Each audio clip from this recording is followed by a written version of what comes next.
In SONAR X2, we've made many upgrades and changes to Sonar's core workflow and features. Things like navigation, smart tool selection, clips, snap, aim assist, lanes, automation, and the piano roll view. One of the biggest changes we've made to navigation in SONAR X2 is auto zoom, which is actually off by default in Sonar as it is in the project right now. In SONAR X1 and earlier, to expand and collapse tracks, you'd of course have to do that manually on a per track basis. Or you could grab the edge of a track and manually open and close it just like this. Now in X2 with auto zoom, which of course you need to turn on, which you can do in the track view's view menu, and just click on auto track zoom. Whichever track is active, which now is track 1, the kick track, becomes the auto zoom track. And whatever track height this is, any other track that becomes active will automatically become that height. Now you can determine this height simply by changing the size of the active track. So if I make it larger, the next track I click on will become that size. If I were to make it smaller, then the next track would become that size. So a pretty handy feature there for just kind of dialing in on whatever track you need to edit on. Maybe you want a larger view of a hi-hat or snare or whatever. And of course, you can turn auto track zoom off and on at any time if you want to manually resize or leave it on. Great thing about auto zoom, really just don't have to think about zooming in or resizing tracks at all. Just kind of does it for you. Another key feature of navigation that we've touched on and improved and changed with SONAR X2 is timeline zoom. Now we had this feature in SONAR X1. What we've done in X2, first off, is we've given it a new icon. So when I put my mouse over the top part of the time ruler, you'll now see a little zoom icon or a magnifying glass icon. And so when I pull down, of course, you can zoom in and zoom out. It should be a lot smoother now in SONAR X2, but one of the cool features, aside from the icon, is that you can zoom in and zoom out to any depth in the project, and timeline zoom will lock in at your zoom point no matter what. So it won't scroll over. Now you notice I'm actually scrolling left and right manually. And this is a new feature in timeline zoom as well. And you can actually do it at the same time while you're zooming if you do like a 3/4 pull, or just scroll left and right just by itself. One of the most fundamental parts of working with Sonar is selecting and moving clips in the track view to chop, arrange, edit parts, etc. And we've made some fundamental changes to how the Smart tool behaves in that context. Now you should notice right off the bat, left mouse click now in SONAR X2 does a range select, which you can do on an individual track just by swiping left and right. Or if you pull down, you can range select groups of tracks and continue to pull left and right. If you're on a lower track, you can also pull up to range select groups of clips over multiple tracks. And the other fundamental thing we did is we made right-click lasso select. You can lasso individual clips, lasso multiple clips. Notice that you don't need to lasso over the entire area of the clip, just any portion of it. As long as your lasso selection touches the clip, it will grab that clip. Couple cool things and reasons why we made this change. First off, with right-click lasso selection, a big change for that is now you can start a lasso selection on a clip. You don't have to start outside the clip, as was the case in SONAR X1 and previous.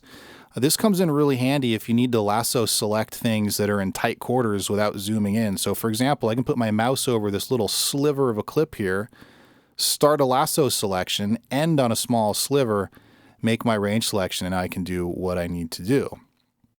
So pretty handy there for working in tight quarters when dealing with small chunks of clips. Left-click range selection has a couple of benefits. One, not only can you start a range selection outside of notes, but you can also do a range selection, or rather clips. You can do a range selection starting inside the clips. It's also really handy for automation. I've got, I believe, an automation lane here in my hi-hat track. So now I can range select an area of automation just like that, and then I can go in and use the shelf tool, or I can do things like this, automatically pull that down. We'll look at specific automation features a little later on in the video in the automation section, but for range selecting areas of automation, this is especially handy with copying and pasting automation because all those issues have been ironed out in SONAR X2. So now you can copy track automation to buses, bus automation to tracks, instrument tracks, MIDI tracks, audio tracks, doesn't matter. So for example, with this selection range selected, and again, all I have to do is just left click swipe and notice it'll actually snap to the grid, whatever my grid selection is. Just hit Control C, move my now time by left mouse clicking wherever I want that now time to be, and there you can see it is. And then just Control V to paste it, boom, and there's my automation pasted. So really range selection comes in very handy, not just for grouping ranges or selecting ranges of clips to do editing, but really for automation and the way we've enhanced automation and lanes and things like that, which we'll be touching on a little bit later in the automation section. Snap has also received updates and improvements in SONAR X2, both in the way it feels and in the fundamental way it works.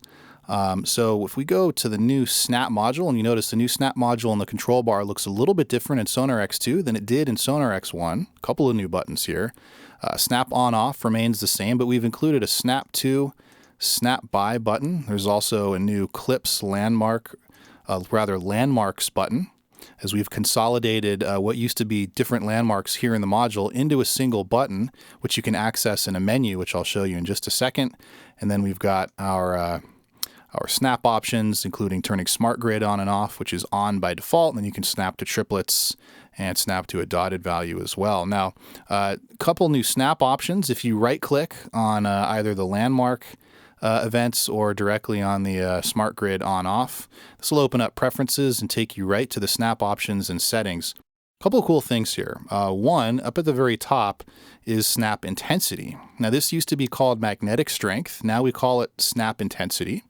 And it's very simply laid out, and it's much more granular than it used to be. So you can have intensity from very light, and you can test it down here in the magnetic test, and you can see it's very light, barely snaps to the line here, but very granular in between. If I move that maybe somewhere in the middle, you can see it snaps a little more intensely as it gets closer to the line. Then if I make it extreme, complete snap intensity, you can kind of find the sweet spot that works for you and then test it right here. Personally, I like it here, but this is what we have the options for. So find what works best for you. Really easy to find a great feeling snap setting. And then there's also a couple options: snap to nearest audio zero crossings, which is on by default, and then the different landmark settings. So for example, if you want to snap to MIDI notes, audio transients, or maybe automation nodes, we'll turn that on. You can even snap to the now time markers, things like this. So you'll notice back here in the track view, and you can turn snap landmarks on and off, by the way, just by clicking this on and off. If I grab a clip here, and notice that I'm in, my Smart Grid is in measures, and you can see the grid is just showing measure grid lines, but I've got this automation node here somewhere in between the measures, not exactly on anything. And I've got my landmarks turned on, and I've selected automation nodes. So if I were to select this clip, for example, and move it, you can see it'll snap with the now time right onto the automation node. Couple new things to be aware of is the new keyboard shortcut for snap on and off. In SONAR X1, it was F12. Before SONAR X1, in 8.5 and previous, it was N. And in SONAR X2, we've returned it to N. We just felt it was a little more ergonomic. So if I hit N, you can see in the snap module, it'll turn snap completely on and off. Just felt it was a little more ergonomic as far as grabbing N versus reaching to the top of the keyboard to grab F12. But there's also a new feature added to snap on off. It's called snap override. Now, if you check out the snap module, what you can do is hold down the N key, and it gives you a secondary snap value. Notice now it's 1 ticks. And while I'm continuing to hold the N key, I can choose a different snap value. So let's say maybe I want my secondary snap value to be quarter notes. And then when I let go, it's going to go back to whole notes with Smart Grid on. And when I click and hold N, you can see it's quarter notes with Smart Grid off, and you can assign these to be whatever you want. And you can also have landmarks on or off on your secondary snap. So on my primary snap, landmarks are on. Secondary snap, landmarks are off. You can set it up exactly how you want on a per project basis. Clips have also undergone some fundamental changes and have had some enhancements made to them in SONAR X2. You'll notice at the very top of every clip is a header, which you'll see the icon of my mouse change as I hover over the header and the body of the clip. You notice it changes to the move icon because the header is now where you grab clips to move them. The body of the icon, both the top part of the waveform and the bottom, is completely designated to range selection. So range select anywhere in the bottom of the clip and grab the header of the clip to move the clip.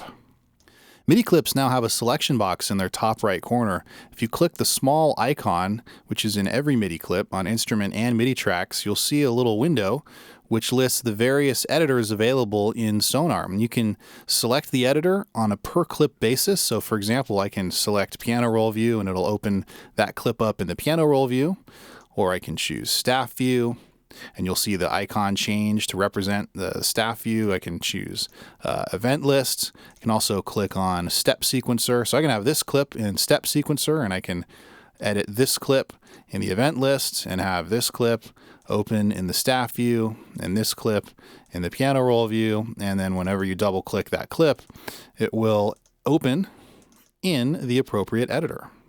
V-vocal clips also have an icon in the top right corner. Notice the double V in this V-vocal clip. And if you click on the icon, you get the various V-vocal menus that used to be in the right-click menu. So you can bypass a V-vocal clip from this menu, remove V-vocal, open the editor, etc. right here directly from the V-vocal menu in the clip. Aim Assist has also undergone some enhancements and upgrades and is now turned on in SONAR by default. Notice, of course, the vertical line that's next to my cursor as I move it across the grid, and of course Aim Assist will snap to whatever grid value Smart Grid is set to. Couple things to be aware of when you're moving clips. If you grab a clip, for example, on the left half of the clip, when you move the clip as you're moving it, you'll notice a blue line snaps to the edge of the clip, and this will snap to landmarks. This will snap to clips, whatever you may have selected in landmarks, and of course this will snap to the grid. So this makes it easy to line up a clip you're moving to other clips or various landmarks. And if you grab the right half of the clip, you'll see that clip Aim Assist line appear on the right side of the clip. So moving clips around should be a lot easier in SONAR X2 with Aim Assist. Aim Assist is also a part of the piano roll view now, which we'll go a little bit deeper into later on, but you'll see as I move my mouse around, you can see my cursor, the Aim Assist line, as well as the horizontal blue targeting line in the piano roll view. Lanes are brand new in SONAR X2, and there are two types of lanes. There are take lanes, which are derived from the old layers feature in SONAR X1 and before, and automation lanes, which are entirely brand new. To show take and automation lanes, just click the automation and take lane buttons in the bottom left corner of the track, and you can show and collapse lanes. You can see these other tracks which are minimized aren't showing their lanes. They're a little too small, but once you expand them, you'll see their take and automation lane buttons appear, and then they'll disappear again once they're minimized. So again, just push the button. Lanes will automatically show. These are, like I said before, derived from layers, but they've got a few new features. Some of the similar features they share with the old layers are the exclusive solo button. You can solo each lane, it'll mute the other lanes. They've got individual mute buttons, but something that's new in lanes is now you can record directly into a specific lane. So let's say maybe you create a new lane here, which by the way you just do by clicking the plus symbol, and you can delete lanes by clicking the little X. And in fact, you can grab in between the lane separators and blow these up, make them larger or smaller if you want. So you can record directly into a new lane to create a new take. You can also name the individual lanes. just like tracks. And each lane has its own edit filter, so if maybe you want one lane to show audio transients, while another lane shows clips, and maybe another lane shows some clip automation, you can have a different information show on different lanes within an individual track. Automation lanes are totally new in SONAR X2, and just like opening take lanes, just go to the bottom left corner of the expanded track, click the automation lanes button, and the automation lane will be inserted automatically for you. Now, by default, SONAR X1 assigns volume as the first automation lane, and you can keep going. It'll assign pan and then mute next, obviously the main three controls. And the more lanes you add, just by clicking the plus symbol in the bottom left corner, it'll continue to add various automation lanes from Pro channel modules, etc. Now, you can remove automation lanes by clicking minus if you want, and you can use the per lane edit filter to reassign what type of automation is shown per lane. Maybe you don't want automated mute. Maybe you want to automate the console emulator and automate the drive on that. So you can select whatever type of automation you want on each lane, add and remove stuff. You can grab the separators here, resize them at will, just like take lanes. And of course, each automation lane has per lane read and write status. And another cool feature of lanes are these widgets. So let's say you've got your inspector closed, just like I do, and you're not showing your volume slider here in your track header. You can actually control this, of course, the volume envelope for the track. You can actually control that control right from here. And if you were to write automation, and I'll go ahead and open the inspector so you can see it moving, you're actually controlling the control here. You can control the track compressor control if we show the Pro channel. And you can see the attack moving up in the top left corner in the track compressor. So if you've got plugins or controls hidden, you can still access the controls here from the automation lane widgets, write automation with these, etc. right here from the lanes.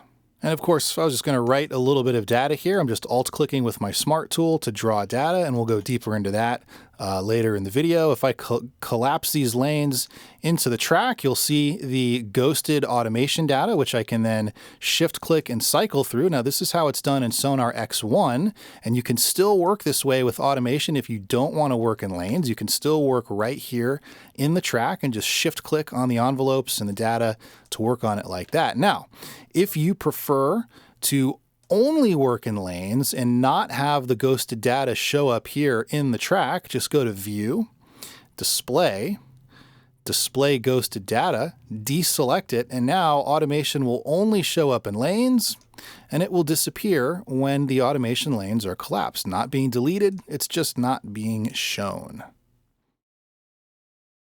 Automation editing has also been drastically changed and enhanced with the Smart tool. So for example, now all you have to do to insert a node and move it is single click and drag it around, and you can click, click, click to insert nodes.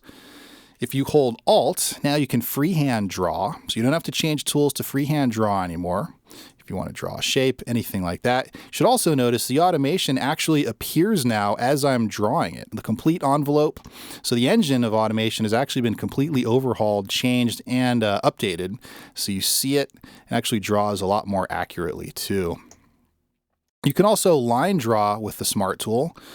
If you were to Alt-Shift-Click and then draw, you can see it draws a line. And you can set it to whatever you want, boom, and draw a line just like that. So shelf automation is now done by range selecting in the bottom part of the lane, and then move your mouse to the top part to engage the shelf tool, and you can pull up and down and do shelf editing in sections of automation. Copying and pasting automation also is done this way. Range select a range of automation, Control-C to copy, click with the now time, put that where you want to paste it, hit Control-V to paste, and now it copies in that automation. And you can copy and paste automation between buses. If you select the bus by clicking the bus letter, put the now time wherever you want it to be, Control-V to paste, and it will now paste it into buses, vice versa as well, from buses to tracks and tracks to buses. SONAR X2 features 3 automation modes, 2 of which are new in SONAR X2. To change them, On a per track basis, go to the inspector and click track to open the track properties, and you'll see a new automation section here. This is where you can also change automation time base from musical to absolute. And below that is the write mode option, touch, overwrite, and latch. Touch is a default mode and is what the automation mode has been in SONAR X1 and previous. Overwrite and latch are the new modes. The way touch mode works is it won't start writing automation until you move the controller widget, and it will stop writing automation when you stop moving that control. And notice, by the way, when I'm drawing automation here, you actually now in SONAR X2 see the automation envelope draw in real time, and it's much more accurate. The engine's been completely overhauled for SONAR X2. Also notice you can enable and disable automation writing on the fly in SONAR X2. Let's change this mode to overwrite. The way this mode behaves, it's a little bit differently. It's going to start writing automation as soon as I press playback. You'll see automation writing begin, and it's going to overwrite everything and anything that is in its way. Of course, you can grab a control and draw in automation, and once you let go of that control and stop writing, it's going to pick up from the exact point where you left off, and continue overwriting automation until you stop playback. Latch mode is similar but different in that it won't start writing automation until you first grab the control. Notice it's not writing automation, but once I grab the control, it's going to start writing automation, and it's going to continue writing or overwriting from that point, just like overwrite mode, until you stop playback. But again, you can continue, you can pick up and continue to write automation as desired. The piano roll view has seen many significant updates as well in SONAR X2. One of the cool things about the inline piano roll view is it benefits from take lanes. You can see I've got 2 lanes open here in the Rapture MIDI track, and you can see each lane has edit filters independently, just like automation lanes and audio take lanes. For example, you can have one edit filter be notes, and if you right-click here in the center, you can choose Fit Content. You can then see your notes a little bit better. And also, if you want to hide these vertical velocity lines, just go to MIDI and choose Show Velocity, and you can deselect it. And so now you only see the notes, and you can, of course, reselect that at any time.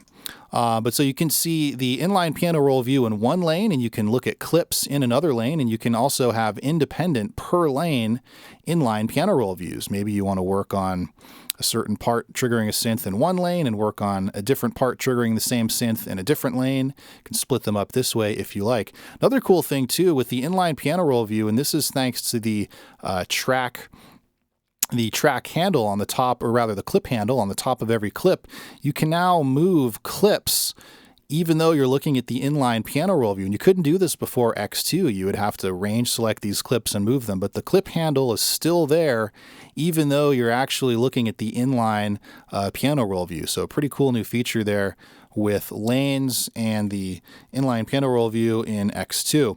But to show you the rest of the PRV, I'm just going to open up our full PRV to full screen and scroll down just a bit. The first thing you may notice is that the notes look a little bit different. The edges are now rounded, whereas they were square in X1 and before. I think it makes a little difference, and then it kind of pops out a little bit more, especially if notes, the edges are touching or close together. You can kind of see where the borders of the notes are a little bit easier now. Something else you should notice right away is the vertical and horizontal lines following my mouse movement. And of course, as I mentioned before, that's aim assist. So aim assist is now in the piano roll view.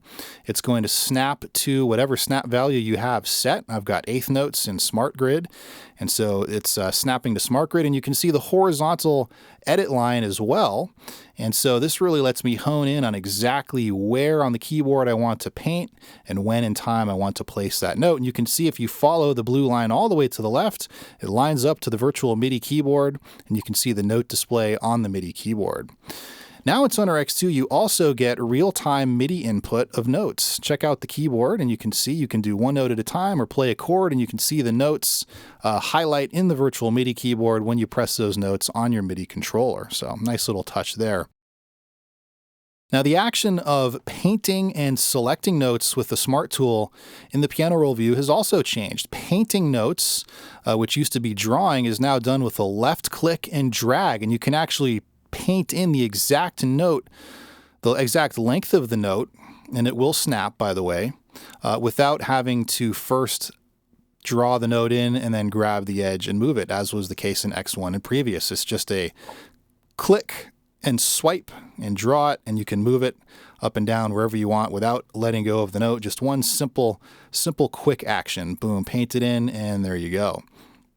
Selection of notes is a little bit different. Just like in the track view, right-click now range selects, or rather, lasso selects, because you can lasso notes now with simply right-clicking and move all these notes together and such. Alt-clicking is still split, and right-click is still erase with the Smart tool. So a couple changes there with the Smart tool. Left-click to paint notes, and right-click to lasso notes. A couple updates to the controller pane as well. We'll just make that a little bit bigger for you.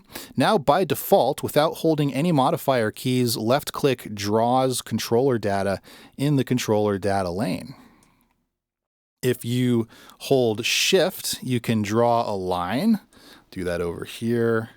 You can see it'll activate the sort of line tool if you want to do a crescendo or diminuendo or what have you.